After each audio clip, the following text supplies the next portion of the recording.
అపోస్తుల కార్యము 14 అధ్యాయంలో 22 వచనంలో అపోస్తులైన పౌలు గారు అపోస్తులు అనబడిన యేసు ప్రభు చేత ఏర్పరచబడిన శిష్యులందరికీ కూడా ఒక గట్టిగా ఒక క్లాస్ తీస్తా ఉంటాడు.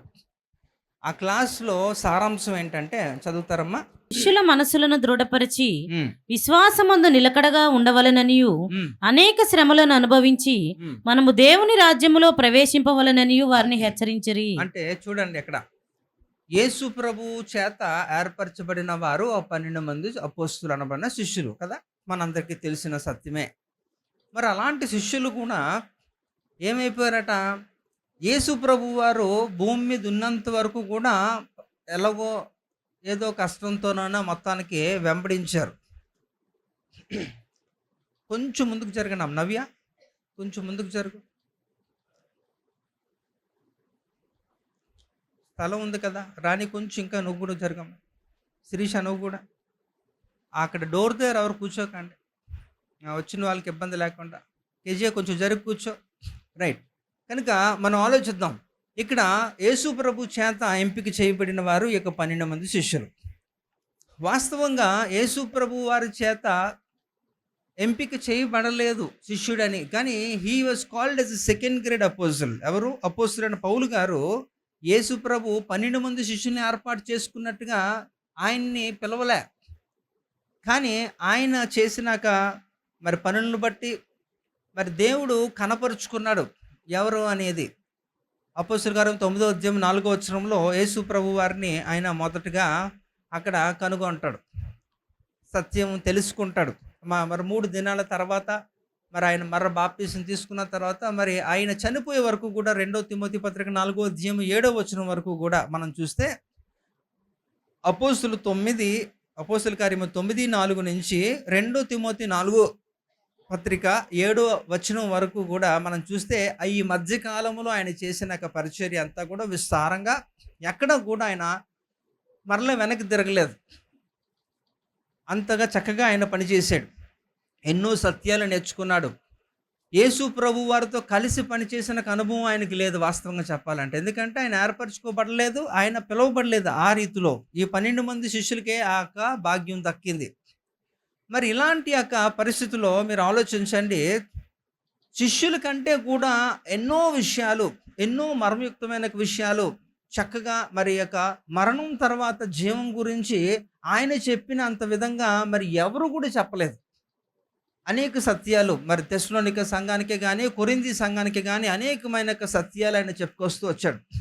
ఆఖరికి ఇక్కడ యేసు ప్రభు వారు భూమి మీద ఉన్నంత వరకు పర్వాలేదు, అటు ఇటుగా ఉన్నారు. కానీ ఎప్పుడైతే ఆయన యేసు ప్రభు వారు చనిపోయారో, చనిపోయిన తర్వాత వాళ్ళ శిష్యుల వైఖరి మొత్తం మారిపోయింది.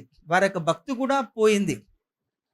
వారు ఎలా చెదిరిపోయారు, అవిశ్వాసంలోగా అయిపోయారు, నానా విధాలుగా ఉంటున్న అలాంటి సందర్భంలో ఈ ప్రత్యేకమైన మాట ఆయన మాట్లాడాడు. అపోస్తలుల కార్యం 14వ అధ్యాయం 22వ వచనంలో ఆయన చెప్పిన సారాంశం ఏంటంటే, వారి మనస్సు నన్ను దృఢపరిచి వాళ్ళు ఏం చేస్తారంటే ఒక క్లాస్ చేస్తున్నాడు. దాని సారాంశం ఏంటంటే, మనందరం కూడా వారికే కాదు ఇదందరికీ కూడా మనందరం కూడా ఇంత భక్తి చేస్తున్నాం అంటే దీని సారాంశం ఒకటే, మనము నిత్యత్వంలో ఉండాలనేదే కదా. అలాగే మనం నిత్యత్వంలో ఉండాలంటే ఖచ్చితంగా మనము శ్రమల గుండా మనం ప్రవేశించాలి. శ్రమ లేకుండా పరలోకం రాదు అని ఖచ్చితంగా ఆయన చెప్పిన సందర్భం అందరికీ కూడా. మరి ఆ విషయానికి వచ్చినప్పుడు ఇక్కడ ఉన్నవారు అందరూ కూడా కొద్దో గొప్ప ఏదో సందర్భంలో నాకెందుకండి ఇన్ని శ్రమలు, ఎందుకు ఇన్ని నేను పడవాలి, నేను ఎంతగా భక్తి చేస్తున్నప్పటికీ కూడా నాకు జీవితంలో ఎలాంటి మార్పు లేదు కదా అని నిరాశలో ఉండొచ్చు. చాలా సందర్భాల్లో కొంతమంది అయితే దేవుడిని దూషించేవారు కూడా ఉండొచ్చు మీ పరిస్థితులను బట్టి.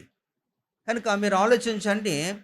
ఇక్కడ మిగతా ఏ విషయం మీ వ్యక్తిగతంగా మీరు ఏం చేసుకున్నా కొన్ని సందర్భాల్లో అన్నీ కూడా ప్రయోజనకరంగానే ఉండవు. కొన్ని ఫెయిల్ అయిపోతాయి, కొన్ని నిష్ప్రయోజనంగా ఉంటాయి. అంటే మీరు ఎంతో మంచి ప్రణాళికతో మీరు పని చేసినప్పటికీ కూడా అది నిష్ప్రయోజనం కిందనే మిగులుతుంది. కానీ ఇక్కడ దేవుని విషయానికి వచ్చినప్పుడు మీరు చాలా చక్కగా అర్థం చేసుకోవాలి, గమనించాలి. అందులో ఏంటంటే మీరు దేవుని పనిలో ఉంటున్నప్పుడు, అందుకనే 1 కొరింథీ పత్రిక 15వ అధ్యాయంలో 58వ వచనంలో ఒక మాట ఉంటుంది. ఏంటంటే ప్రభువునందు ప్రయాసము వ్యర్థము కాదు అని అంటున్నాడు. అంటే దేవుని కొరకు మీరు తలపెట్టినది ఏది కూడా వృధాగా పోదట. దానికి అన్నిటికి కూడా ఎంతో కొంత మీకు అది ప్రయోజనకరంగానే దేవుడు చేస్తాడు. ఆఖరికి ఈ శ్రమల విషయంలో గూడా. మీరు అధికముగా మీరు శ్రమలు ఎదుర్కొంటున్నప్పుడు మీ యొక్క బాధ ఎలా ఉంటదంటే, చాలా మీరు దేవునికి దూరం అయిపోయిన సందర్భాలు ఎన్నో ఉంటాయి. అలిగేస్తా ఉంటారు. అది దేవుడి మీద అలుగుతారు, సేవకుల మీద అలుగుతారు, సంఘం మీద అలుగుతారు, తోటి విశ్వాసుల మీద అలుగుతా ఉంటారు, కుటుంబ సభ్యుల మీద అలుగుతూ ఉంటారు. ఏవో విచిత్రమైనాక ప్రవక్తన మీరు ఉండొచ్చు. కానీ మీరు అర్థం చేసుకోవాల్సింది ఏంటంటే, మీ వ్యక్తిగత విషయాల్లో మీరు ఎన్నన్నా చేయండి, అన్నిటికీ కూడా ప్రయోజనం ఉండదు. కొన్నిటి వాటికే ఉంటది గానీ, దేవుని విషయంలో మాత్రం ప్రతి దానికి ప్రయోజనమే. ఆఖరికి మీరు బాధపడుతున్న విషయాలు కూడా అది ప్రభువు నిమిత్తం అయితే ఖచ్చితంగా మీకది దేవుడు ఒక మంచి విధానంలోనే మిమ్మల్ని తీసుకొని వెళ్తాడు. అది మీ మేలుకే. అందుకని ఇక్కడ పేతురు రాసిన పత్రిక మొదటి పత్రికలో 4వ అధ్యాయంలో 19వ వచనంలో ఈ రీతిలో ఇక్కడ చెప్పబడింది. ఒకసారి చదువుదాం. మొదటి పేతురు 4వ అధ్యాయము 19వ వచనం. కాబట్టి ఆ, దేవుని చిత్త ప్రకారము బాధపడువారు ఉమ్, సత్ప్రవర్తన గలవారై నమ్మకమైన సృష్టికర్తను తమ ఆత్మలను అప్పగించుకొనవలెను. ఇక్కడ చూసారా, చాలా విచిత్రంగా వింతగా ఉంటాయి కొన్ని ఆ ఫ్రేజెస్ అనేది ఆ యొక్క లేఖనాలు. ఇదేంటండి ఇలాగా అంటే వాక్యం కూడా ఎలా ఉంటుందా అని అనిపిస్తుంటుంది అనమాట. మీరు ఆలోచన చేస్తే దేవుని చిత్త ప్రకారముగా బాధపడువారట. బాధ అంటేనే ఆవిడికి నచ్చదు కదా. అలాంటిది దేవుని చిత్త ప్రకారం బాధ ఏంటి మళ్ళా? విచిత్రంగా లేదా? కనుక ఎవరికి ఇష్టం అండి శ్రమలు? ఎవరికి ఇష్టం లేదు కదా.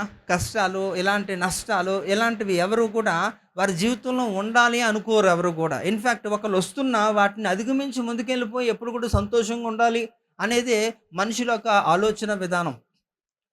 అయితే దేవునిది కూడా అలా ఉంటున్నప్పటికీ కూడా ఒకవేళ మీరు నిజంగా మీరు సంతోషంగా సమాధానంగా ఉండాలంటే ఖచ్చితంగా ఇవి మీరు తీసుకోవాలనేది దేవుడు. అందుకనే దేవుని చిత్త ప్రకారంగా బాధపడువారు అని ఇక పదప్రయోగం అక్కడ మనకు కనబడుతుంది. కనుక ఖచ్చితంగా ఇక్కడ ఈ యొక్క లోకంలో మనం వాడుతున్న ఏ వస్తువు అన్నా కూడా, మనిషి తయారు చేసిన ఏ వస్తువు అన్నా కూడా ఖచ్చితంగా దానికి ఎంతో కొంత అది ప్రయోజనకరంగా ఉండడానికే తయారు చేస్తాడు. అవునా కదా. ఏదన్నా కొనియండి, even it is living or non living thing, అది జీవము గలదైనా జీవము లేనిదైనా, అది వస్తువన్నా మనిషి అన్నా ఓ ప్రాణన్నా అది ఎంతో కొంత ఉపయోగపడాలి. అవునా కదా.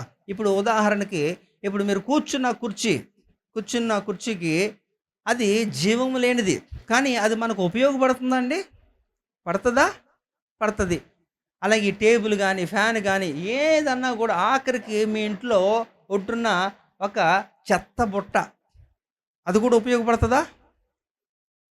అంటే వస్తువు ఏదైనా వస్తువే కాదు, ఏదన్నా సరే అది ఉపయోగపడాలి. ఉపయోగపడడానికే మనం అది నిర్మించుకుంటాం, మనం చేసుకుంటాం. అలాంటిది జీవము లేని ఆ వస్తువులే మనకి ఎంతో కొంత ఉపయోగపడుతున్నప్పుడు, జీవము గల దేవుని చేతిలో నిర్మించబడిన జీవముతో ఉంటున్న నువ్వు దేవుని కొరకు ఉపయోగపడకపోతే ఏం ప్రయోజనం? అది మనం ఆలోచించుకోవాలి కదా. కనుక ఇక్కడున్న వారందరూ కూడా ఒక ఉద్దేశ ప్రకారంగా దేవుని చేత సృష్టించబడిన వారు. అవునా కదా. కాదా? ఏదో ఒకటి చెప్పండి. అవును కదా. కనుక మనందరం కూడా దేవుని నిర్మించిన వారమే, దేవుని చేత నిర్మించబడిన వారం కనుక మనం ఉపయోగపడాలి. జీవము లేనివే ఉపయోగపడుతున్నప్పుడు జీవము గలవి మనం ఒక వస్తువు కాదు కదా, మనం ఒక జీవంతో ఉంటున్నాక మనుషులము. కనుక మనందరం కూడా దేవుని కొరకు ఉపయోగపడాలి అనేది దేవుని ఉద్దేశం. ఒకవేళ అలా దేవుని ఉద్దేశము కంటే కూడా మనం ఆలోచిస్తే దేవుడు మన జీవితంలో ప్రవేశపెట్టిన ప్రతీది కూడా అది మన యొక్క ఎదుగుదలకి, మనకి ఉన్నతంగా మనం స్థిరపరచడానికే దేవుడి చేత మనం స్థిరపరచబడతాం. దేవుడు మన జీవితంలో అలౌ చేస్తున్న పర్మిషన్లో అన్నీ కూడా.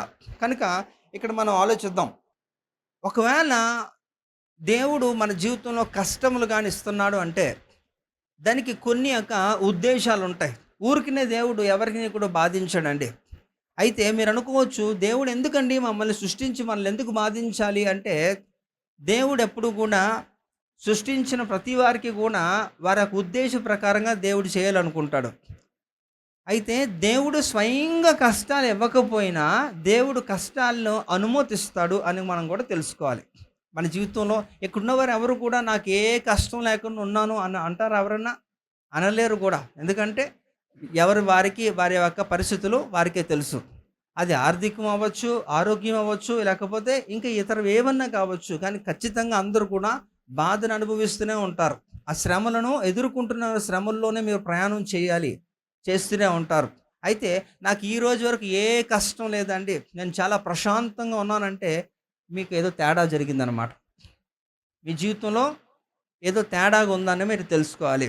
కనుక ఎప్పుడు కూడా గుర్తుపెట్టుకోండి, మనిషి అందుకనే యోబు గ్రంథం 7వ అధ్యాయంలో 7వ వచనము ఒక మాట ఏమంటాడు యోబు? మనం జీవిస్తున్న కాలం అంతా కూడా ఇది ఎలాంటిదంటే it is a battle field, it's a battle ground. 7:1 భూమి మీద నరుల కాలము యుద్ధ కాలము కాదా కదా, భూమి మీద నరుల కాలము యుద్ధ కాలము కాదా అట. యుద్ధంలో ఎలా ఉంటుందండి? బాగా తిని పడుకుంటారా యుద్ధానికి వెళ్ళే వాళ్ళు కదా? యుద్ధం చేయాలి. అందులో మనకి దెబ్బలు తగులుతాయి, ఒక్కో సందర్భంలో చనిపోవచ్చు కూడా. అంటే మనల్ని మనం రక్షించుకోవడానికి మనం పోరాటము చేస్తూనే ఉండాలి. కనుక మనిషి అన్నవాడు ఈ భూమి మీద ఉన్నంత కాలము కూడా ఏం చేయాలట? వాడు యుద్ధ రంగంలో ఉన్నాడని గ్రహించాలి. అందుకనే ఏ ఒక్కరు కూడా అలాగా రిలాక్స్ మోడ్లో ఉండకూడదు. నాకేం జరగలేదు కదా, నాకేం జరగదు అని అనుకోకూడదు. ఇన్ఫ్యాక్ట్ మీరు ఏం తెలుసుకోవాలంటే ఎఫెసీ రాసిన పత్రిక 6వ అధ్యాయము 12వ వచనంలో అపోస్తలుడు పౌలు గారు ఏమంటారట? మీరు పోరాడుతుంది ఎవరితోని? శరీరులతో కాదు కదా. అక్కడ ఇవ్వబడిన 4 కేటగిరీల గురించి మాట్లాడుతున్నాడు కదా. కనుక మన ఉనికిని మనం కాపాడుకోవాలంటే ప్రతినిత్యము కూడా వి షుడ్ ఫైట్ కదా. మనం ప్రతినిత్యం ఏం చేయాలట? ఈ స్పిరిచువల్ వార్ఫేర్లో మనము పాలు పంచుకోవాలి. ఖచ్చితంగా మనం యుద్ధము చేయాలి. కనబడిన శత్రువుతో మనం యుద్ధము చేస్తేనే మనము నిత్యత్వములో ఉంటాము. ఎందుకంటే దేవుడు మనకి ఇచ్చినాక మనందరం కూడా ఒక దినాన్న మన భక్తికి తగిన రీతిలో మనం వెళ్ళాలి అంటే మనలో ఏముండాలట? దేవుడు మనకి ఏదైతే ఇచ్చాడో దాన్ని మనం కాపాడుకొని దాని ద్వారానే మనం వెళ్ళాలి. దేవుడు మనకి ఏమి ఇచ్చాడట? ఒక రక్షణ ఇచ్చాడు, ఉచితముగా ఇచ్చాడు. అయితే ఆ రక్షణను కోల్పోయిన వాడు ఎవడు కూడా పరలోకానికి వెళ్ళడు. అందుకనే ఇక్కడ హెబ్రీ పత్రిక 2వ అధ్యాయము 3వ వచనంలో పౌలు గారు ఎంత గొప్ప రక్షణ నిర్లక్ష్యము చేసిన ఎట్లా మీరు ఎలాగో తప్పించుకుందరు? కనుక ఇట్ ఈస్ ఇంపాసిబుల్ టు ఏం చేయాలట? మన ఒక రక్షణని కనుక మనం కోల్పోతే మనము నిత్య నరకము నుంచి మనము తప్పించుకోలేము. కనుక చాలా జాగ్రత్తగా మనం దాన్ని డీల్ చేసుకోవాలి. కాబట్టి ఇక్కడ దేవుడు ఒకవేళ మన జీవితంలో కష్టములను ఇలాంటివి ఎలా చేస్తున్నాడు అంటే మనం గుర్తుపెట్టుకోవాల్సింది ఏంటంటే, తద్వారా మనము చేసినాక అవిధేయ కార్యముల వలన ఆ తప్పులను మనం సరిదిద్దుకొని మరలా ఎక్కడికి వెళ్ళాలట? దేవుని యొద్దకే వెళ్ళాలి అనేది దేవుని యొక్క ఉద్దేశము. అంతేగాని సౌలులా చేయకూడదు. నీ జీవితంలో ఏదైనా కష్టం వస్తే నేను నిర్మించిన ఎవరు ఆ దేవుడి దగ్గరికి మరలా తిరిగి మనం వెళ్ళాలి. మనలో మనం సరి చేసుకోవాలి. ఆ దేవుని యొక్క వెలుగులో మనం ఎలా ఉన్నామో పరీక్షించుకోవాలి. అదే దేవుని యొక్క ఉద్దేశము. అంతేగాని దేవుడే నాకు ఇన్ని కష్టాలు ఇస్తున్నాడు, నన్ను చేసిందే దేవుడు, నా జీవితాన్ని నాశనం చేసిందే దేవుడు అనే ఒక ఆలోచనతో నువ్వు దేవునికి దూరం అయిపోతే దాన్ని నష్టపోయేది నువ్వే. ఇక్కడ సౌలు కూడా అదే పని చేస్తున్నాడు. 1 సమూయేలు గ్రంథము 28వ అధ్యాయంలో 7-8 వచనాలు ఒకసారి పరిశీలన చేస్తే అక్కడ కూడా దేవుడు ఆయనతో మాట్లాడడం మానేసి ఈయన ఏం చేశాడు? అప్పుడు సౌలు, నా కొరకు మీరు కర్ణపిశాచము గల ఒక స్త్రీని కనుగొనుడి, నేను పోయి దాని చేత విచారణ చేతునని తన సేవకులకు ఆజ్ఞ ఇయ్యగా వారు చిత్తము ఏందోరులో కర్ణపిశాచము గల ఒకటి ఉన్నదని అతనితో చెప్పిరి. కాబట్టి సౌలు మారువేషము ధరించి వేరు బట్టలు తొడుగుకొని 2 మనుషులను వెంటబెట్టుకొని పోయి రాత్రి వేళ ఆ స్త్రీ యొద్దకు వచ్చి కర్ణపిశాచము ద్వారా నాకు శకునము చెప్పి నాతో మాట్లాడుటకై నేను నీతో చెప్పువాని రప్పించమని కోరగా. చాలేం. ఇక్కడ మీరు చూస్తారు కదా, ఎవరండి ఈ యొక్క సౌలు? మొట్టమొదటి ఒక ఇశ్రాయేలు దేశపు రాజు కదా, 40 సంవత్సరాలు దేవుడు ఆయనకి అవకాశం ఇచ్చాడు. కానీ ఆయన ప్రూవ్ చేసుకున్నది మాత్రం దేవుని యొక్క సముఖంలో 2 సంవత్సరాలే ఆయన ప్రూవ్ చేసుకున్నాడు. మరి గడిచిన మిగతా 38 సంవత్సరాలు కూడా మరి దేవుని దృష్టిలో ఆయన రాజుగా దేవుడే పరిగణించలేదు. ఇచ్చిన సమయాన్ని వృధా చేసుకుంటూ దేవుని యొక్క ఉగ్రతకు గురైపోయినాక పనికి మాలిన వ్యక్తి అంటే మరి సౌలు అనే చెప్పుకోవాలి. అక్కడ మీరు చూస్తే దేవుడు ఆయనతో మాట్లాడడం మానేశాడు. దేవుడు ఏర్పాటు చేసిన ఈ యొక్క ప్రవక్త అయిన సమూయేలుతో కూడా దేవుడు సౌలు గురించి మాట్లాడడం మానేశాడు. ఇన్ఫ్యాక్ట్ సౌలుతో సమూయేలు కూడా మాట్లాడడం మానేశాడు. ఇప్పుడు దేవుడే మాట్లాడకపోతే ఇంకేంటండి? ఇప్పుడు మీకు ఏదన్నా ఆపద వస్తే మీరు పరిగెత్తుకు వెళ్ళాల్సింది ఎవరి దగ్గరికి? దేవుని దగ్గరికి. ఎందుకంటే దేవుడే మనకు రక్షకుడు కదా. మరి అలాంటి యొక్క దేవుడే మనతో మాట్లాడడం మానేస్తే మన పరిస్థితి ఎలా ఉంటుంది? ఇంక దానికి వర్ణించలేమన్నమాట. ఇక్కడ సౌలు పరిస్థితి అదే. దేవుడే మాట్లాడడం మానేశాడు. ఎందుకు అంటే చాలా కారణాలు ఉన్నాయి. ఆయన అవిధేయుడిగా ఉన్నాడు, ఇంకా స్వచిత్తాన్ని నమ్ముకున్నవాడు, దేవుని యొక్క చెప్పిన పనిని సంపూర్ణంగా చేయలేని వాడిగా ఉన్నాడు, ఇంకా 1 కాదు 2 కాదు ఈర్ష్యతో ఉన్నాడు. చాలా విధాలుగా మరి ఆయన తప్పిపోయాడు. అందు నిమిత్తం ఇంకేం చేశారంటే దేవుడు ఆయన్ని పూర్తిగా మాట్లాడడం మానేశాడు. ఇంకేం చేశాడట, ఆయన తర్వాత ఎవరిని నిలవబెట్టాలో కూడా దేవుడు ముందే డిసైడ్ చేసేసుకున్న అపోస్తలుల కార్యం 13వ అధ్యాయం 22వ వచనంలో అక్కడ కూడా దేవుడు నిర్ణయించుకున్న వ్యక్తి గురించి ఆయన మాట్లాడుతూ ఆయన గురించి ఇచ్చిన సాక్ష్యాన్ని కూడా మనం వినొచ్చు కదా. ఎవరండి ఆయన? దావీదు గురించి ఎలాంటి సాక్ష్యం ఇస్తున్నాడట? నేను యెషయి కుమారుడైన దావీదును కనుగొంటిని, అతడు నా ఇష్టానుసారుడైన మనుష్యుడు, అతడు నా ఉద్దేశములన్నీ నెరవేర్చునని చెప్పి అతనిని గూర్చి సాక్ష్యం ఇచ్చాను కదండి. మరి సౌలు ఆగడాలు ఎక్కువైపోతున్నాయి కనుక ఆయన ఎంత చెప్పినా ఆయన వినే పరిస్థితి లేడు కనుక వీడి వల్ల పెద్దగా ప్రయోజనం ఏమీ లేదు. ప్రజలకి ప్రయోజనం లేదు, దేవునికి ప్రయోజనం లేదు. కనుక ఆయన ఏం చేశాడంటే ఆయన రీప్లేస్ చేయాలనుకున్నాడు. ఆయనకు బదులుగా ఇంకొక వ్యక్తిని ఆయన స్థిరపరచాలనుకున్నాడు, రాజుగా చేయాలనుకున్నాడు. దావీదుని లైన్లోకి తీసుకొచ్చాడు.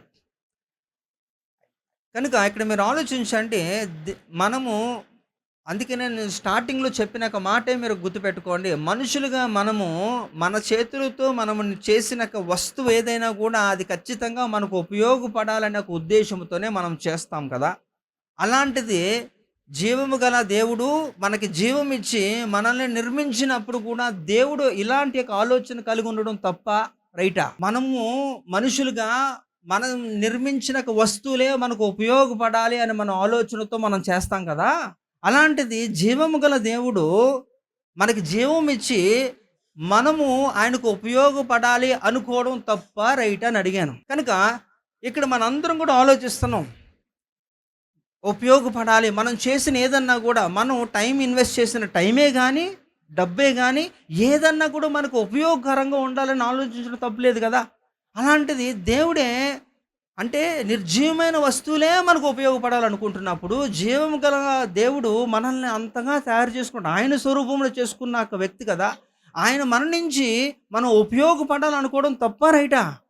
100% రైటే కదా. అదే నేను చెప్తున్నాను. అంటే ఇంత స్పూన్ ఫీడింగ్ ఇవ్వాలా చిన్న చిన్న వాటికి? కనుక గుర్తుపెట్టుకోండి, ఒకవేళ దేవుడు మన జీవితంలో కష్టములు శ్రమలను అనుమతిస్తే దేవుని ఒక ఉద్దేశం ఉందని గ్రహించండి. అందుకనే నేను మొదటే చెప్పాను, అపోస్తలుల కార్యం 14వ అధ్యాయం 22వ వచనం ఏముందట? అనేక శ్రమలు అనుభవించాలట. ఎందుకు? దాని సారాంశం ఏంటంటే మనం పరలోక రాజ్యం వెళ్ళాలనేది దేవుని యొక్క ప్రధానమైన ఉద్దేశం, లక్ష్యము. మనది కూడా అంతే కదా. అపోస్తలుడు పౌలు గారు ఫిలిప్పీ రాసిన పత్రిక 3వ అధ్యాయం 20వ వచనంలో ఆయన ఏం చెప్తున్నాడు? మన పౌరస్థితి ఎక్కడుందట? పరలోకంలో ఉందంటున్నాడు. అంటే మనము అంటే దేవుని యొక్క ప్రజలుగా మనందరం కూడా అక్కడికి వెళ్ళాలనేదే మన ఉద్దేశం అయ్యి లక్ష్యంగా ఉంటున్నప్పుడు దాని కొరకు నువ్వేం చేస్తున్నావు అనేది ఒకసారి ఆలోచన చేసుకో. కనుక ఇక్కడ దేవుడు తెలియజేస్తున్నాడు ఈ రీతిలో ఉండాలని. మరి సౌలు జీవితంలో ఆయన ఎదుర్కొంటున్న సమస్యలను బట్టి ఆయన దేవుని వైపు తిరగడం ఆయనకి ఇష్టం లేకపోయింది. దేవుడు మాట్లాడలేదా? సరే, దేవునికి ఆల్టర్నేటివ్ ఏముందని చెప్పి ఆ యదవులందరినీ కూడా ఏం చేస్తారట? కనుగొంటున్నాడట, ఎంక్వైరీ చేస్తున్నాడట. ఈ సోది చెప్పేవారిని అందరిని కూడా ఎంక్వైరీ. ఒకప్పుడు సౌలు ఏం చేశాడు తెలుసా? అలాంటి వారిని బహిష్కరించాడు, ఆ ఊర్లో ఉండకుండా వారిని తగిలేశాడు. అలాంటిది సౌలే మరలా అలాంటి వాళ్ళు పిలుచుకుంటున్నాడు. వాళ్ళ దగ్గరికి వెళ్ళి దేవుడు మాట్లాడలేదు కదా, శకునం గురించి చెప్పు, నాకు భవిష్యత్తు ఎలా ఉంటుందో చెప్పు అని చెప్పి మళ్ళీ వెళ్ళి అడుగుతున్నాడు. అంటే ఒకసారి ఆలోచించాడు ఎంత దిగజారిపోయాడు. ఈ రోజుల్లో కూడా శ్రమలు వస్తున్నప్పుడు దేవుడిని విడిచిపెట్టి దేవుడు కాకపోతే ఇంకొకటి అని చెప్పి ఏదో ఒక ఆలోచన చేస్తున్నవారు కూడా లేకపోలేదు కదా. కనుక మీరు ఆలోచించండి, మనము ప్రభువునందు ప్రయాసము వ్యర్థము కాదు. హల్లెలూయా. మీరు శ్రమతో ఇక్కడికి మీరు వచ్చారు వాక్యం వినాలని. మీరు చేస్తున్న ఒక భక్తి ఏది వృధాగా పోదు, అది నాణ్యమైన భక్తి అయితే. హల్లెలూయా. కనుక మీరు ఆలోచించండి, దేవుని కొరకు మనం ప్రయాసపడేది ఏది కూడా వృధాగా పోదు. కనుక మనం ఒక తీర్మానం మనం చేసుకుందాం, ఏంటంటే ఆ బ్రతకనిస్తే ఆయన కొరకే మనం బ్రతుకుదాం. ఒకవేళ చనిపోతే ఆయన పాదాల దగ్గర చనిపోదాం. హల్లెలూయా. అంటే ఇలాంటి తీర్మానం మనం చేసుకోగలిగిన రోజట మనం ఉన్నతంగా మనకి ఒక సీట్ రిజర్వ్ అయిపోద్ది. అందుకనే ఫిలిప్పీ రాసిన పత్రిక 1:21 ఆయన చెబుతున్నాడు ఏంటట, బ్రతుకుటైతే క్రీస్తు, చావైతే లాభం. అసలు ఈ లోకానికి అందరికీ కూడా చావు అనేది ఎప్పుడు కూడా లాభంగా ఉండదు. అన్యులకి లాభంగా ఉండదు, నష్టమే. అవునే కదా. ఇన్ఫ్యాక్ట్ మనకి కూడా నష్టంగానే. కానీ మొదటి దెస్సలోనిక పత్రిక 4:13-17 మనం చూస్తే ఆయన అన్యజనుల వలె మీరు ఈ రీతిలో ప్రవర్తించడం నాకు ఇష్టం లేదు, మీరు తెలుసుకోవాలి అని ఆయన ఒక మాట కూడా తెలియజేసి సంఘాన్ని బలపరుస్తున్న సందర్భం. కనుక మన జీవితంలో ఏది కష్టము, నష్టము, కరువు, నింద, అవమానం ఏది జరిగినా అది ప్రభువు నిమిత్తమైనప్పుడు అది నీకు మేలు. అది ఎలాంటిదైనా కానివ్వండి. కనుక మనం తెలుసుకోవాల్సిన విషయాలు, మనం ఎప్పుడు కూడా దేవుడిని కానీ లేకపోతే సంఘాన్ని కూడా మనం ఎప్పుడు కూడా ఎమర్జెన్సీ లాగా వాడకూడదు. హాస్పిటల్కి ఎప్పుడు వెళ్తారండి? రోగం వచ్చినప్పుడే వెళ్తారు. పోలీస్ స్టేషన్కి ఎప్పుడు వెళ్తారు? సమస్య వచ్చినప్పుడే. అలాగా సంఘాన్ని కానీ దేవుడిని కానీ వాడకండి. మీకు ఏదన్నా ఎమర్జెన్సీ ప్రాబ్లం వచ్చినప్పుడు, బాగా అనారోగ్య సమస్య వచ్చినప్పుడు దేవుడి దగ్గరికి వెళ్ళడం కాదు, కానీ ప్రతినిత్యము దేవుడితో మనకి ఆక సంబంధం ఉండాలి, మంచి యొక్క రిలేషన్లో మనం ఉండాలి. అప్పుడు కదా. కనుక చాలామంది భక్తి చేస్తారు, ఈ రీతిలో భక్తి చేస్తారు. ఎమర్జెన్సీగా ఒక సంఘాన్ని మనం వాడుకోవడం తప్పు, అలా కాదు. ప్రతినిత్యము కూడా దేవుడితో మనము సంబంధం కలిగి ఉండాలి. కొంతమంది భక్తి చేస్తారు, వారేంటంటే ఈ యొక్క మట్టి దేహాన్ని మహిమ దేహముగా మార్చుకున్నట కొరకు దేవుడిచ్చిన వాగ్దానాలన్నీ కూడా వారి జీవితంలో స్వతంత్రించుకుంటూ చివరిగా మనం ఎక్కడికి వెళ్ళాలి? మనకంటూ నిర్మించబడిన ఒక ప్రత్యేకమైన స్థలానికి వెళ్ళాలి అనే ఒక పట్టుదలతో వారు ఇక్కడ శ్రమ పడతా ఉంటారు. మరి మీరు ఎలాంటి భక్తి చేస్తున్నారో అది మీకే తెలుసు. కాబట్టి ఇక్కడ మొదటి పేతురు రాసిన పత్రికలో మనకు మూలవాక్యంలో మనం చదువుకున్న విషయాల్లో ఒకసారి మనం ఆలోచన చేద్దాం. ఏంటట? దేవుడు చదవండి ఒకసారి.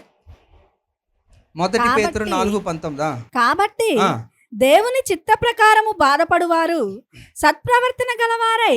దేవుని చిత్త ప్రకారము బాధపడేవారట. సత్ప్రవర్తన అంటే దేవుని చిత్త ప్రకారం బాధపడాలి అంటే ఆయన చిత్తం ఏంటో నీకు ముందు తెలియాలి. అప్పుడు కదా మనం ఓకే, ఆహా ఇది అందువలన నాకు ఇది వస్తుందని మనం తెలుసుకోగలుగుతాం. కనుక అంటే ఇక్కడ బాధలు, కష్టాలు కూడా రెండు విధాలుగా ఉన్నాయి. ఒకటి మన అవిధేయతను బట్టి, మన యొక్క చెడు పనులను బట్టి, మన సొంత చిత్తానికి మనం అప్పగించుకున్నప్పుడు మనం ఎదుర్కొనే సమస్యలు ఒక రీతిలో ఉంటే, ఇంకొకటి దేవుడే తన బిడ్డల జీవితంలో కొన్ని యొక్క శ్రమలను దేవుడు అనుగ్రహిస్తాడట. ఎందుకంటే ప్రధానికి దేవునికి సంబంధించినవన్నీ కూడా ఒక లెక్క ఉంటుంది, దానివల్ల మీకు ఉపయోగం ఉంటుంది. అది మీ యొక్క ఓన్గా మీరు ఏమన్నా ప్లాన్ చేసుకుంటే దానివల్ల మేబీ కొన్ని మీకు ఉపయోగకరంగా ఉండొచ్చు, కానీ చాలా మటుకు మీకు నష్టమే జరుగుతుంది అనేది కూడా దేవుడు ఇక్కడ మనకి తేల్చేస్తున్నాడు. కనుక ఈ బాధ కానీ, కష్టం కానీ, యొక్క హింస, ఇవన్నీ కూడా దేవుని చిత్తంలో ఉంటున్నప్పుడు, దేవుడే మనకి ఇస్తున్నప్పుడు ఖచ్చితంగా అవన్నీ కూడా మనకి ఉపయోగకరంగానే దేవుడు మార్చేస్తాడు. అయితే ఇక్కడ కొన్ని యొక్క సందర్భాలను త్వరగా మనం చూసి ముగించేసుకుందాం. ఏంటంట, ఇక్కడ ఎందుకు దేవుడు మన జీవితంలో ఈ యొక్క శ్రమలను అనుగ్రహిస్తాడు, అనుమతిస్తాడు అనే కొన్ని విషయాలు మన వాక్య రూపంలో మనం తెలుసుకోవడానికి ప్రయత్నం చేద్దాం. 18-20 వచనాల్లో ఒకసారి చదువుదాం. మరియు అతని సహోదరులు పోయి అతని ఎదుట సాగిలపడి, ఇదిగో మేము నీకు దాసులమని చెప్పగా, యోసేపు భయపడకుడి, నేను దేవుని స్థానమందున్నానా? మీరు నాకు కీడు చేయను ఉద్దేశించితిరి గాని నేటి దినమున జరుగుచున్నట్లు అనగా బహు ప్రజలను బ్రతికించున్నట్లుగా అది మేలుకే దేవుడు ఉద్దేశించెను. కాబట్టి భయపడకుడి, నేను మిమ్మును మీ పిల్లలను పోషించదనని చెప్పి వారిని ఆదరించి వారితో ప్రీతిగా మాట్లాడెను. ఇక్కడ యోసేపు అనే ఒక యవనస్తుడు, మనకు తెలుసు అండి ఆయన గురించి చాలాసార్లు మనం ఆ ధ్యానంలో మనకు ధ్యానం చేసాం, చాలా విషయాలు నేర్చుకున్నాం. మరి యోసేపు మరి ఆయన శ్రమలు అనుభవించాడా లేదా?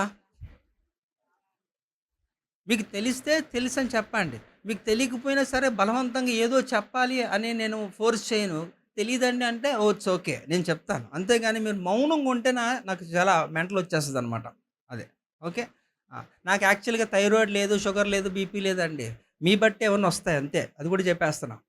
కనుక కరెక్ట్గా సమాధానం చెప్పండి, అందరూ సంతోషంగా సమాధానంగా వెళ్ళిపోదాం. Okay right. కనుక ఇక్కడ ఈ యొక్క యోసేపు విషయంలో మనం ఆలోచన చేస్తే ఆయన బాల్య దినముల నుంచే ఆయనకుంటున్నాక 10 మంది సహోదరులు ఆయన ఎంతగా ఇబ్బంది పెట్టారు అనేది మన ఆదికాండంలో మనం చదివితే యాకోబు సంతానం ఆయన వాళ్ళందరూ కూడా ఏ రీతిలో ఆయన్ని ట్రీట్ చేశారు అనేది మనకి చాలా స్పష్టత బైబిల్ చెప్తుంది. బాల్యము నుంచి ఆయన ఎన్నో సమస్యలు, ఎందుకంటే తన సొంత సహోదరులే ఎన్నో విధాలుగా ఆయన్ని హేళన చేశారు.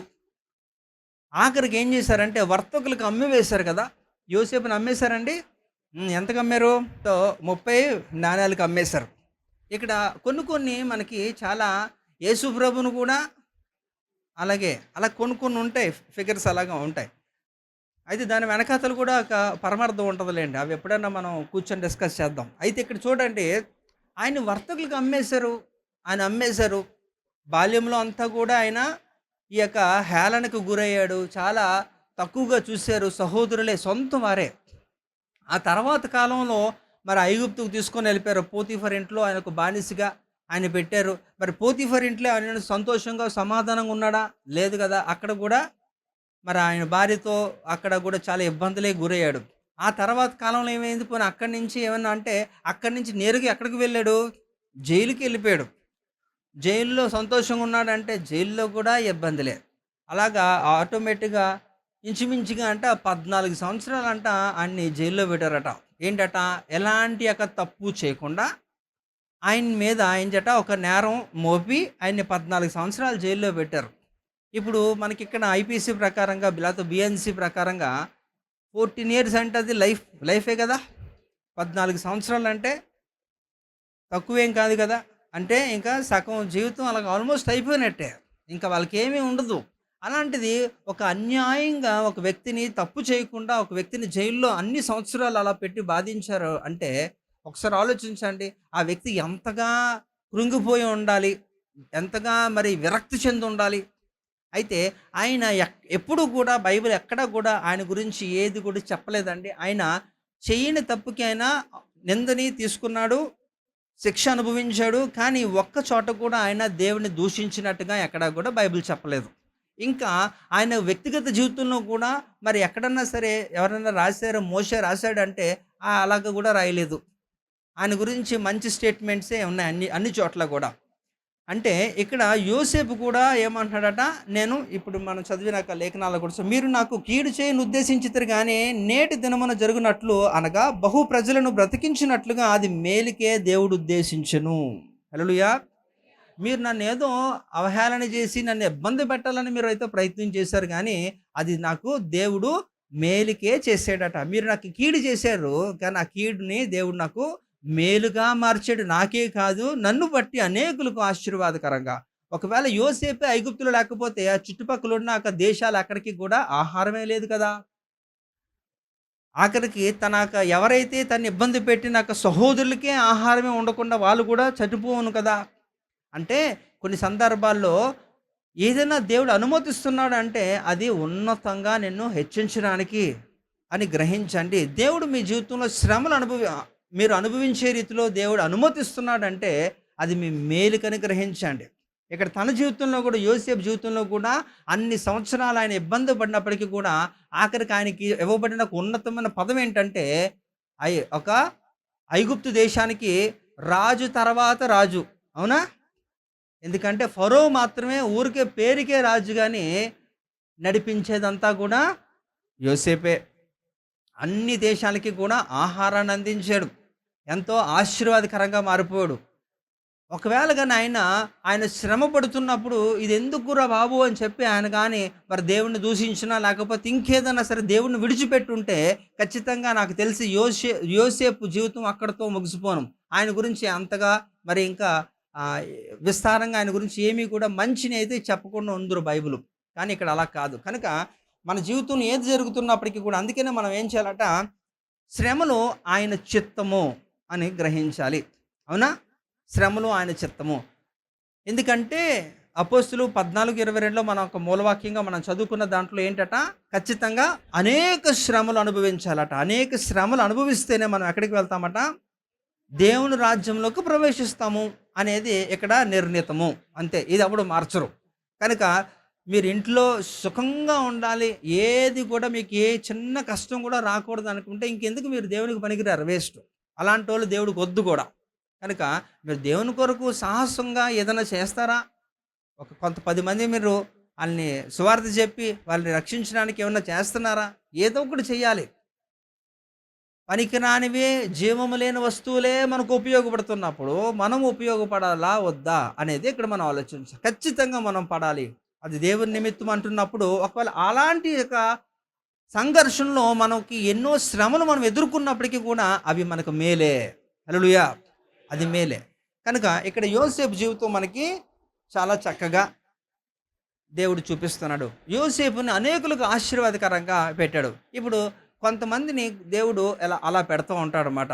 ఇప్పుడు చిన్న చిన్న ఉదాహరణలే మనం తీసుకొని రోడ్డు మీదకి వెళ్ళినప్పుడు మనకు ట్రాఫిక్లో చూస్తే ట్రాఫిక్ పోలీస్ ఏం చేస్తాడండి, ట్రాఫిక్ని కంట్రోల్ చేస్తూ ఉంటాడు కదా. ఒకవేళ ట్రాఫిక్ పోలీస్ లేకపోతే ఏమవ్వచ్చు, యాక్సిడెంట్లు అయ్యే అవకాశం ఉంటుందా? మరి అయితే ట్రాఫిక్ పోలీస్ పని అంత సులువు అనుకుంటున్నారా? తొందరగా వాడు జబ్బు పడిపోతారు తెలుసా, రెస్పిరేటరీ ప్రాబ్లమ్స్ వస్తాయి. ఎందుకంటే ఇన్ఫెక్షన్స్, ఇంకేమవుతుందట, పొల్యూషను, ఇవన్నిటిని బట్టి తొందరగా వాళ్ళు సిక్ అయిపోతారు. కనుక అంత సులువేం కాదు. అన్ని గంటల నుంచొని ఆ ఎండలోని వర్షంలోని అన్నిటిలో కూడా వారు పని చేయాల్సి వస్తుంది. అయితే వారిని బట్టి ఇతరులు సేఫ్గా ఉంటున్నారా లేదా? ప్రజలు కొంత మట్టుకు ఉంటున్నారు కదా. అలాగా కొన్ని సందర్భాల్లో కొంతమందిని కొంత మేలుకే దేవుడు ఉంచుతాడు అన్నమాట. అలాగా. సో ఇక్కడ యోసేపుని అక్కడ పెట్టడం వల్ల యోసేపు అయితే శ్రమలైతే అనుభవించాడు, కానీ యోసేపు ఆశీర్వదించబడ్డాడు, అనేకులకు ఆశీర్వాదకరంగా కూడా మారిపోయాడు కదా. కనుక కొన్ని సందర్భాలు మనం అర్థం చేసుకోవాలి. ఇంకా యోబు గ్రంథం 1:8 కూడా చూద్దాం. అందుకు యెహోవా, నీవు నా సేవకుడైన యోబు సంగతి ఆలోచించితివా? అతడు యథార్థవర్తనుడును న్యాయవంతుడునై దేవుని యందు భయభక్తులు కలిగి చెడుతనమును విసర్జించిన వాడు, భూమి మీద అతని వంటి వాడెవడునూ లేడు. చూసారా, దేవుడు ఇచ్చిన స్టేట్మెంట్ కొంతమంది గురించి ఎలా ఉంటుందంటే ఎక్స్ట్రాడినరీగా ఉంటుంది అనమాట. భూమి మీద అలాంటి వాడు లేడు అనేస్తున్నాడు. దేవుడే కదా ఇచ్చాడు స్టేట్మెంట్. యథార్థవర్తనుడట ఎవరండి? యోబు. అయితే ఇక్కడ మీరు గమనించండి, బైబిల్ గ్రంథాన్ని 2 భాగాలుగా మనం చేస్తే పాత నిబంధన, కొత్త నిబంధన అంటాం కదా. 39 పుస్తకాల్లో యోబు గ్రంథం ఒకటి. మరి 42 అధ్యాయాలు కలిగిన యోబు గ్రంథంలో పాత నిబంధన భక్తులు అందరిలో కూడా మనం చూసుకుంటే యోబు అనుభవించిన అన్ని యొక్క శ్రమలు మరి ఇంకెవ్వరు అనుభవించలే.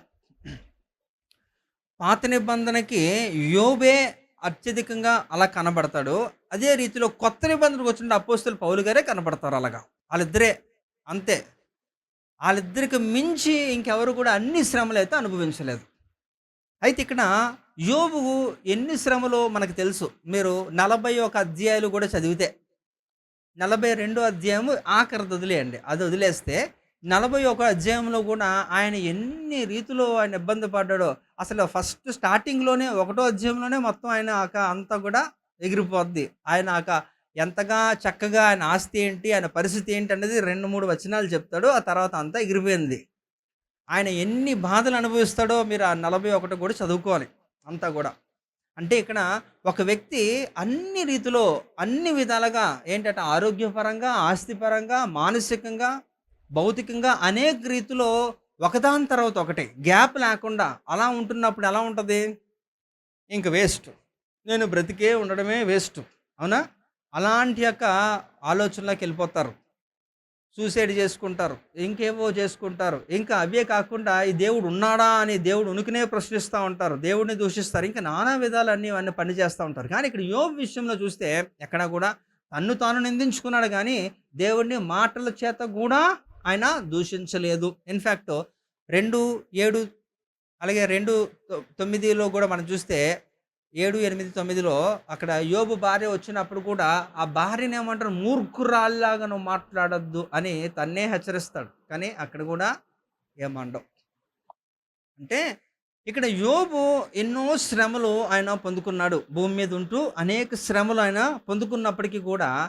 అయితే ఇందాకలో మనం చూసాం, ఇక్కడ యోసేపు శ్రమలు పొందుకోవడానికి అనుభవించడానికి ఒక ఉద్దేశం ఉంది. అలాగే ఇక్కడ కూడా యోబు కూడా శ్రమలు ఎదుర్కోవడానికి పొందుకోవడానికి ఒక ఉద్దేశం ఉంది. ఏం ఉద్దేశం అట? భూమి మీద అలాంటి భక్తుడు ఇంకొకడు లేడు అని దేవుడు చెప్తున్నాడు. ఆయన ఏం చేస్తానట, చెడుతనాన్ని విసర్జించిన వాడుగా యథార్థ వర్తనుడుగా కనబడుతున్నాడు ఇక్కడ యోబు. అలాంటి వ్యక్తి ఇక్కడ దేవుడు ఏం చెప్తున్నాడట, సాతానుతోనే ఒక పందెం వేసినట్టుగా కూడా మనకి చూస్తున్నాం.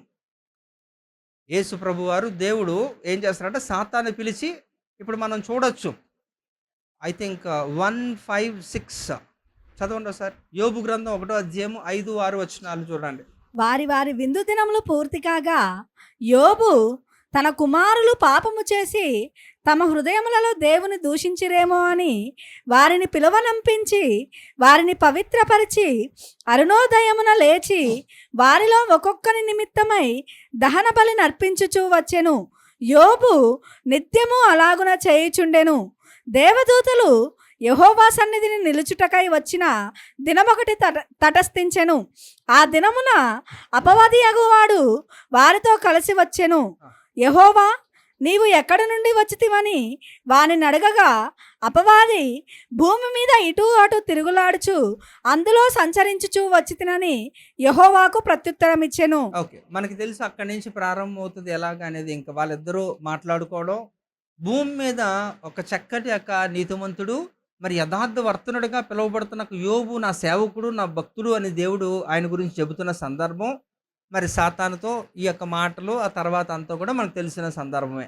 అయితే ఇక్కడ గమనించండి, యోబు అనుభవించడానికి, యోబు కష్టములు ఎదుర్కోవడానికి, అనుభవించడానికి దేవుడు ఎందుకు అనుమతించాడంటే, కొన్ని సందర్భాల్లో యోబు విషయంలో జరిగిందే మన విషయంలో కూడా కొంతమంది జీవితంలో దేవుడు అనుభవించడానికి, శ్రమలు అనుభవించడానికి దేవుడే ఇలాంటివి చేస్తాడు. ఎందుకట, ఇక్కడ యోబు విషయంలో దేవుడు ఏం చేయాలనుకున్నాడంటే, సాతానుని సిగ్గుపరచడానికి దేవుడు ఆ శ్రమలు ఆయనకి ఇచ్చాడు, ఆయన పొందుకున్నాడు.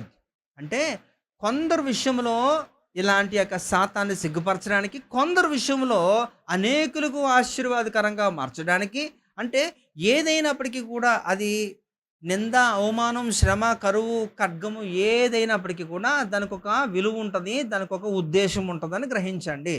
అంతేగాని నాకే ఎందుకు, ఇంకెవరికన్నా వస్తాయంటే, అసలు దేవుడు నేను ఎంపిక చేసుకున్నందుకు నువ్వు సంతోషపడాలి కదా.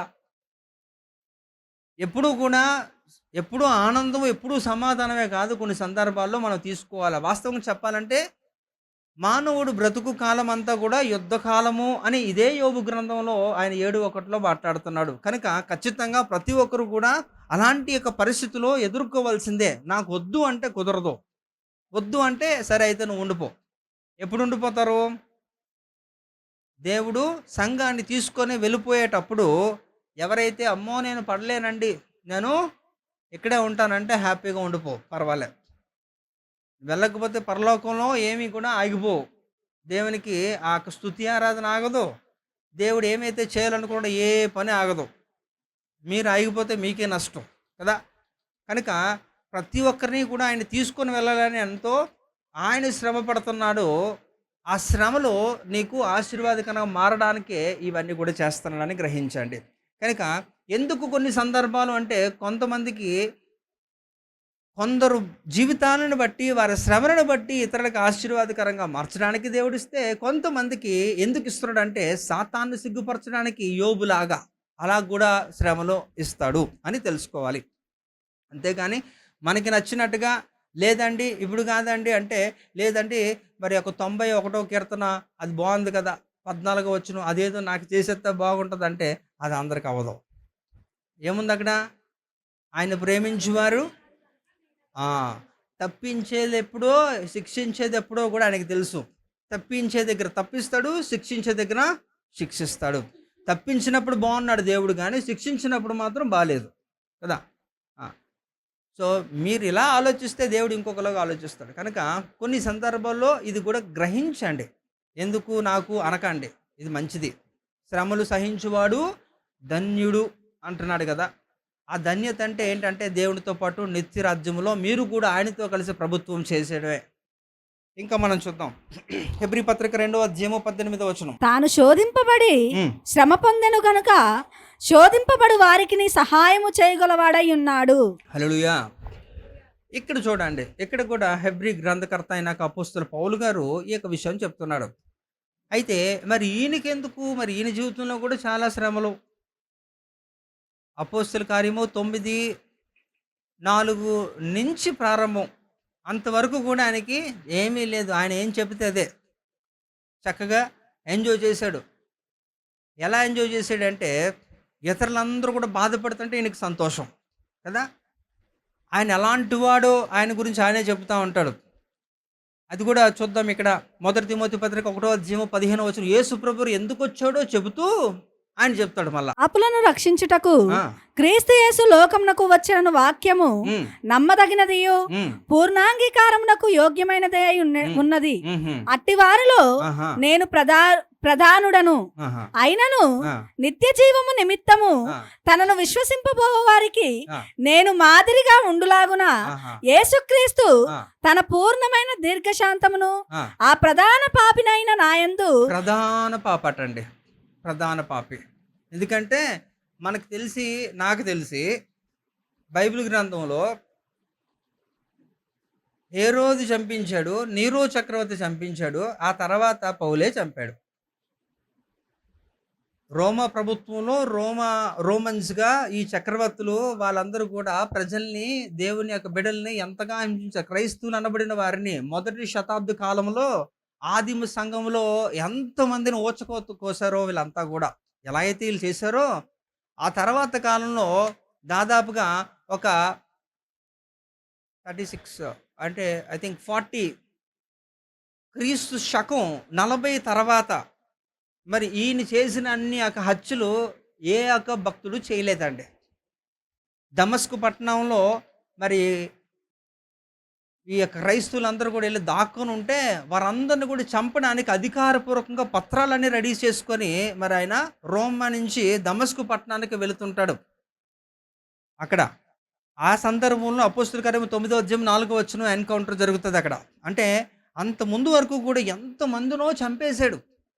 అందుకని ఆయన గురించి ఆయన చెప్తాడు, హానికరుడు, దూషకుడు, హింసకుడు, ఇలాగ తన గురించి ఆయనే అంత క్లియర్గా దాచుకోకుండా చెప్తా ఉంటాడు. ఇలాంటి వ్యక్తి అపోస్తల పౌలు. ఆయన ఎంతమందిని చంపాడో హంతకుడు ఆయన, అలాంటి వాడు. అయితే ఇలాంటి వాడికి తర్వాత కాలంలో ఎన్ని శ్రమలు అంటే, ఒకటి కాదు, రెండు కాదు, అనేక శ్రమలు. అది ఆరోగ్యపరంగా, ఇంకా మనుషులు ఒక వ్యతిరేకత, ఇంకా ఆయన్ని ఎంతగా కొట్టారంటే అపోస్తల కార్యములో మీరు కానీ గమనిస్తే 16వ అధ్యాయంలో మీరు చూశారనుకోండి, అక్కడ ఒక పూతోను అనే ఒక దయ్యం పట్టిన ఒక చిన్నదాన్ని విడిపిస్తాడు. అక్కడ ఆ యజమాని ఆయన ఎంతగా కొడతాడంటే చచ్చిపోయినట్టు కొడతాడు పౌలు శీలని ఇద్దరిని కూడా. ఆ తర్వాత తీసుకొని వెళ్ళి మళ్ళా కొట్టేసి వీళ్ళే వెళ్ళి రోమ ప్రభుత్వంలో వారికి ఫిర్యాదు చేస్తారు. సువార్త బహిష్కారం కదా ఆ టైంలో. అలాంటి సమయంలో వీరు మళ్ళా సువార్తని ప్రకటిస్తున్నారు, వేరే దేవుడిని వీరు ప్రకటిస్తున్నారని చెప్పినప్పుడు రోమా సైనికులు వచ్చి మళ్ళీ వాళ్ళు కొడతారు. కొట్టి తీసుకుని వెళ్ళి లాకప్లో వేస్తారు. అక్కడే మనం చూస్తే 31లో చూస్తే ఆ జైలు అధికారి అక్కడ వారు అర్ధరాత్రి వేళ ఇరువురు కూడా ఆరాధన చేస్తున్నప్పుడు ప్రభును స్తుతిస్తున్నప్పుడు వదిలేమ్మా ఏం జరిగిందట, అక్కడ చెరసాల పునాదులు అదిరిపోయాయట. వాళ్ళందరూ కూడా గోడలన్నీ పగిలిపోయాయి. సైనికులందరూ కూడా, సైనికులు కాదు, ఈ యొక్క ఖైదీలందరూ కూడా పారిపోవాలని ఉద్దేశించే యాక్చువల్గా జరగాల్సిన సందర్భాన్ని ఉల్టా అయిపోయి వాళ్ళందరూ కూడా తన్మయత్వంలో ఉండిపోయారు. అందరూ కూడా ఎక్కడికి పారిపోకుండా ఉన్నట్టే ఆయనకు అర్థమయ్యి ఏంటి ఒక అద్భుతం అని చెప్పినప్పుడు ఆ సందర్భం మనకు తెలుసు. అలాగే 30, 31 చూస్తే అక్కడ ఆయన చనిపోదాం అనుకుంటున్న వాడిని ఈయన మాట్లాడి ఆపి సువార్త చెబితే ఆ అర్ధరాత్రి వేళే ఆయన సువార్తను వినడమే కాకుండా నాకు కూడా ఏం చేయాలా రక్షణ కావాలని అడుక్కుంటాడు. తర్వాత కాలంలో ఇంటికి తీసుకొని వెళ్ళిన తర్వాత అర్ధరాత్రి కుటుంబ సభ్యులు ఇంకా మిగతా అందరికీ కూడా రక్షణ అర్ధరాత్రి వేళ కలుగుతుంది. అయితే ఇక్కడ మీరు ఆలోచించండి, మరి ఇక 2:18 మనం చదువుతున్న విషయంలో ఒక సందర్భం ఏంటంటే, ఎందుకు శ్రమలు నీకు ఇస్తాడు జీవితంలో కొందరికి ఎందుకు ఇస్తారంటే ఏంటంటే అనుభవించాలి. ఆ శ్రమ నీకు తెలిస్తేనే ఇతరులకు నువ్వు చెప్పగలుగుతావు, నిన్ను బట్టి వారు ఆదరణ పొందుతారు. ఇప్పుడు నీకు ఒక సందర్భం గురించి ఒక శ్రమ గురించి నీకు తెలియకుండా అసలు శ్రమ పడలేని వాడు శ్రమ గురించి బోధిస్తే అది ఎలా ఉంటుందండి? అనుభవం లేకుండా మీరు చెబితే ఏంటి ఉపయోగం? అందుకనే ఇక్కడ దేవుడు చెప్తున్నాడు, ఇక్కడ తాను శోధింపబడి శ్రమ పొందిన కనుక శోధింపబడి వారికి సహాయం చేయగలవాడై ఉన్నాడు. ఇక్కడ అపోస్తలుడు పౌలు గారు శోధించబడలేదా? చాలా, తన ప్రాణం పోయే అంతగా. అందుకని అంటాడు అన్నమాట, ఈయనే రక్తము కారునంతగా అంటాడు, అన్ని శ్రమలు అనుభవించాడు. అలాంటి వ్యక్తి కాబట్టే ఇతరులు ఎలాంటి ఒక శ్రమని వారు ఎదుర్కొంటున్నా శోధించబడుతున్నా చాలా ఈజీగా చెప్పాడు, అవన్నీ నేను దాటేశాను, అన్నీ నేను పొందుకున్నాను, అందులో పెద్దది ఏమీ లేదు, అదంతా చాలా తక్కువ అని ఈయన చెప్పగలుగుతున్నాడు. అంటే మీరు అలాంటి వారికి మీరు ఒక మాదిరి. ఎందుకంటే అవన్నీ నేను కూడా పొందుకున్నానని మీరు చెప్పడానికి కూడా దేవుడు మిమ్మల్ని ఆ శ్రమను మీకు ఇస్తాడు. కాబట్టి శ్రమ మంచిది, శ్రమలు సహించువాడు ధన్యుడు అని దేవుడు ఎందుకు చెప్తున్నాడంటే ఇవన్నీ కూడా అంటే ధన్యకరమైన జీవితం దేవుడు మనందరికీ అనుగ్రహించాలనుకుంటున్నాడు. ఇంకా చివరిగా మనం కూడా చూద్దాం ఒక మాట. 2 కొరింథీ పత్రిక 12వ అధ్యాయము 7-8 వచనాలు చూద్దాం. 2 కొరింథీ 12వ అధ్యాయము 7-8 వచనాలు. నాకు కలిగిన ప్రత్యక్షతలు బహు విశేషముగా ఉన్నందున నేను అత్యధికముగా హెచ్చిపోకుండా నిమిత్తము నాకు శరీరంలో ఒక ముళ్ళు, నేను అత్యధికంగా హెచ్చిపోకుండా నిమిత్తము నన్ను నలుగగొట్టుటకు సాతాను యొక్క దూతగా ఉంచబడెను. అది నా యొద్ద నుండి తొలగిపోవలెనని దాని విషయమై ముమ్మారు ప్రభువును వేడుకొంటిని. ఇక్కడ పౌలు ఆయన మల్టీ టాలెంటెడ్ అండి.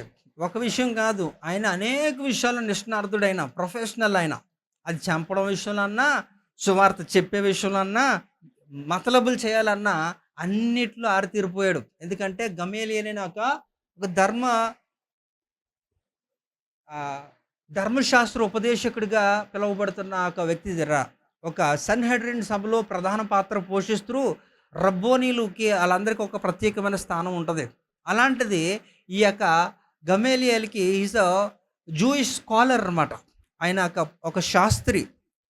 అలాంటి వ్యక్తి దగ్గర ఈ యొక్క ధర్మశాస్త్రం విషయాల గురించి అనేక విషయాలు ఈయన తెలుసుకున్నాడు అపోస్తలుడు పౌలు గారు. కనుక అందుకనే వాస్తవంగా చెప్పాలంటే యేసు ప్రభువుతో సన్నిహితంగా ఈయన పనిచేసిన దాఖలాలే లేవు, ఒక్కడ కూడా లేదు. ఎక్కడ కూడా భూమి మీద యేసు ప్రభు పరిచయం చేస్తున్న 3.5 సంవత్సరాల కాలం అంతట్లో శిష్యులందరూ కూడా కలిసి పనిచేశారు. కానీ శిష్యులు ఈయనకి చెప్పలేదు, యేసు ప్రభువుని కలవలేదు. కానీ శిష్యుల కంటే అనేక విషయాలు ఈ యొక్క అపోస్తలుడు పౌలుకే తెలుసు. ఎలా అంటే ఆయన 3 సంవత్సరాల ఉపవాసం ఉన్నాడట. గలతీయులకు రాసిన పత్రికలో అక్కడ ఏమంటుందట, ఆయన ఎడారికి వెళ్ళిపోయాడట. ఆయన ఎడారికి వెళ్ళిపోయి ఆయన ఏం చేస్తాడట, ఆయన ఉపవాసం ఉండి ప్రభువుతో కలిసి అన్ని సంవత్సరాలు అనేక విషయాలు తెలుసుకున్నాడు. కాబట్టే ఎవరూ చెప్పలేని అన్ని యొక్క మర్మయుక్తమైన విషయాలన్నీ కూడా అపోస్తలుడు పౌలు ద్వారా 14 పత్రికల్లోనే బయలుపరచబడ్డాయి. మీరు గమనించిన రోమా పత్రిక నుంచి హెబ్రీ పత్రిక వరకు మీరు చదివితే అనేకమైన విషయాలు అది సున్నితమైన విషయాలు, దాని గురించి ఎక్కువగా గట్టిగా చెప్పలేము. ఎందుకంటే దానికి ఎక్కువ ప్రూఫ్స్ ఉండవు కాబట్టి లాజికల్గా కంక్లూడ్ చేయలేము. అలాంటి విషయాల్లో కూడా అపోస్తలుడు పౌలు గారు చాలా స్పష్టంగా చెప్పగలిగారు మరణం తర్వాత ఏమిటి అనేది. అలాగే 2 కొరింథీ పత్రిక 12వ అధ్యాయము 1-2 వచనాల్లో కూడా మనం చూస్తే ఆయన అక్కడ కూడా ఏం చెప్తారట, ఆకాశములెన్ని అని తెలియజేస్తూ ఆయన పరలోకపు యాత్రికుడుగా ఆయన నిత్యము వెళ్ళి వస్తున్నట్టుగా కూడా ఆయనే చెబుతాడు.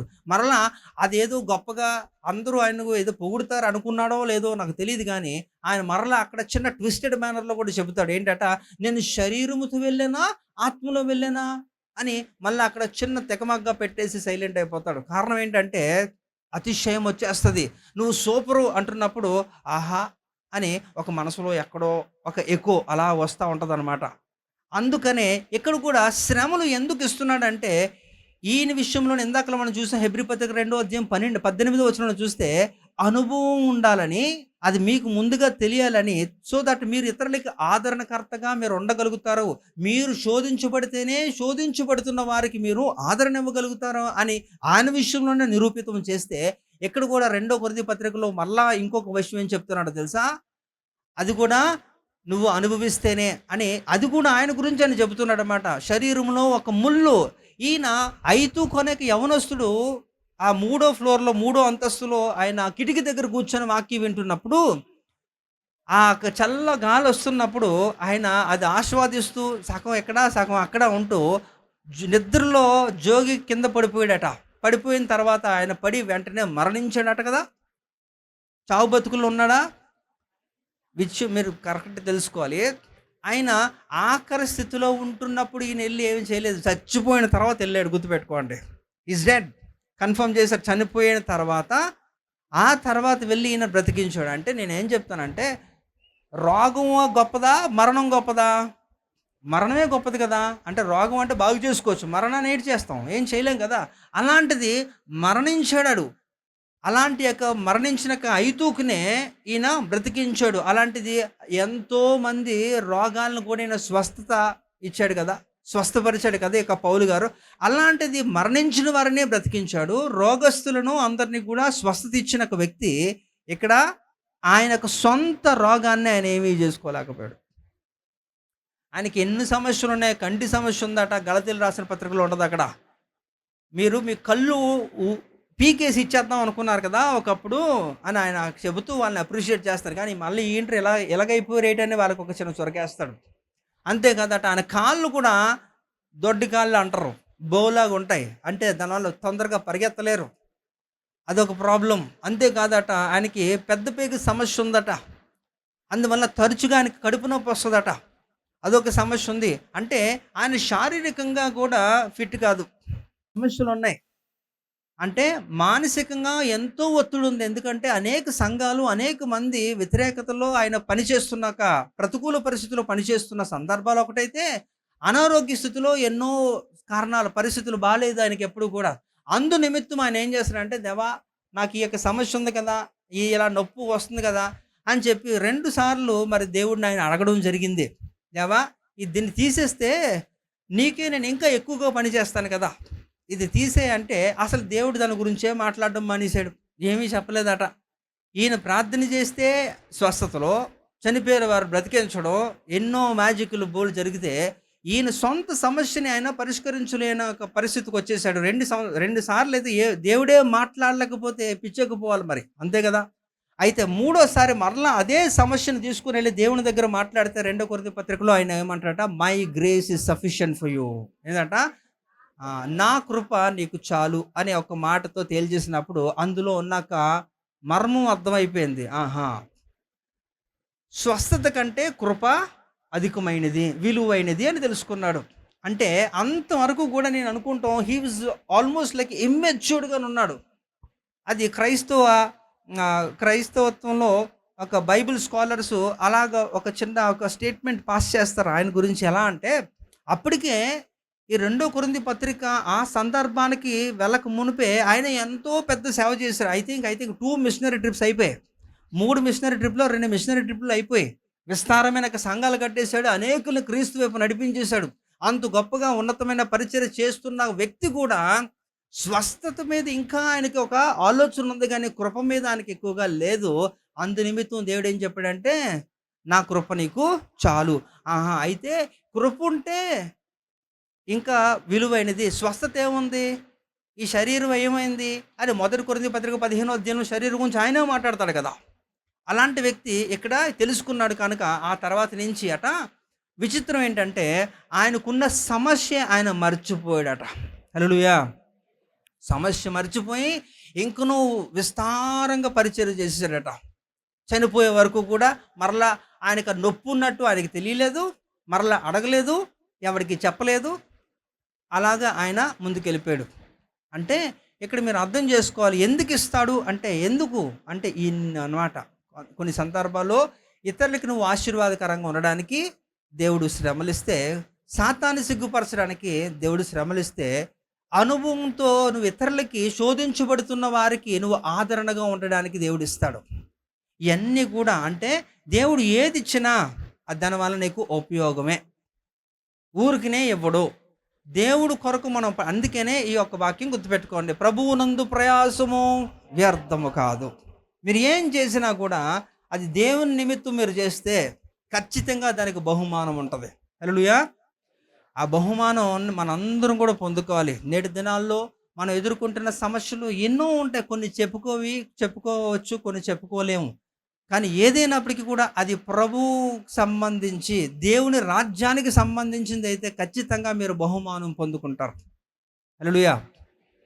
మీరు వ్యక్తిగతంగా లోకానుసారంగా కష్టపడిపోయి, లోకం కొరకు శ్రమపడిపోయి, మీ యొక్క సొంతం వాటి కొరకు మీరు శ్రమ పడిపోతే అది దేవుని రాజ్యానికి ఎంత మట్టుకు మేలు కలగలేనప్పుడు దానివల్ల పెద్ద ప్రయోజనం ఉండదు.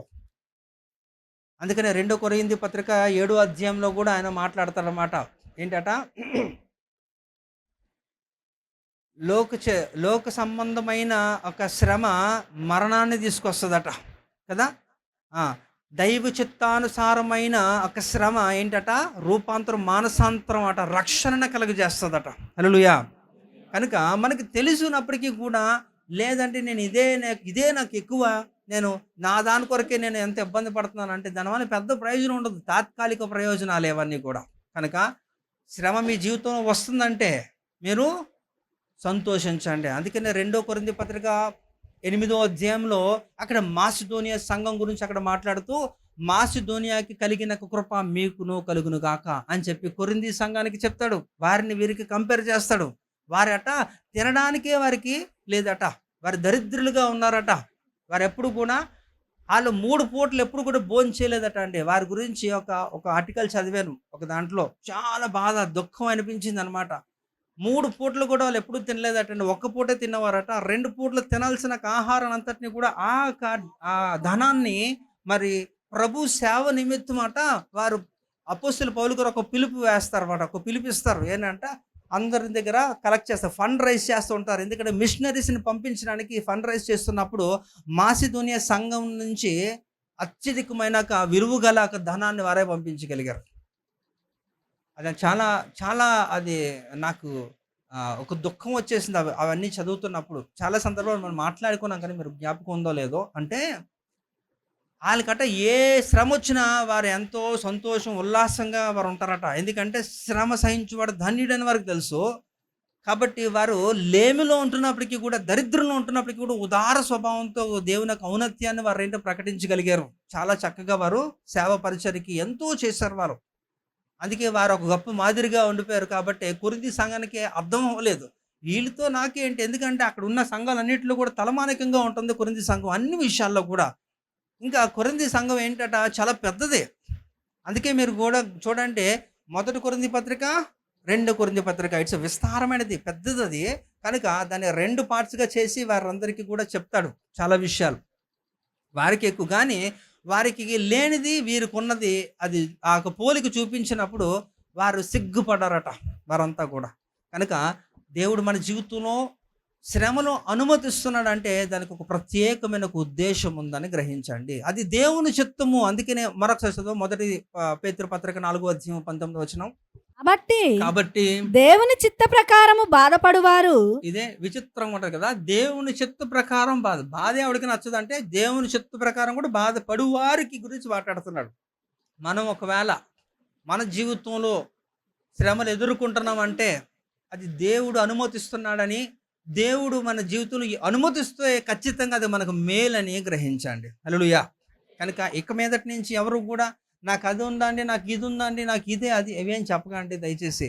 ఎందుకంటే దేవుడే అనుమతిస్తే అది నీకు మేలు కొరకని గ్రహించండి. మీరు అనేకులకి మాదిరిగా ఉంటారు, మీరు అనేకులకి ఆశీర్వాదకరంగా దేవుడు మారుస్తాడు.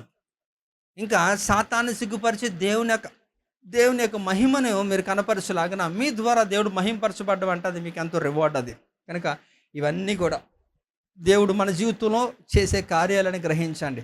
కనుక ఏ ఒక్కరు కూడా శ్రమ నాకొద్దు అనకండి.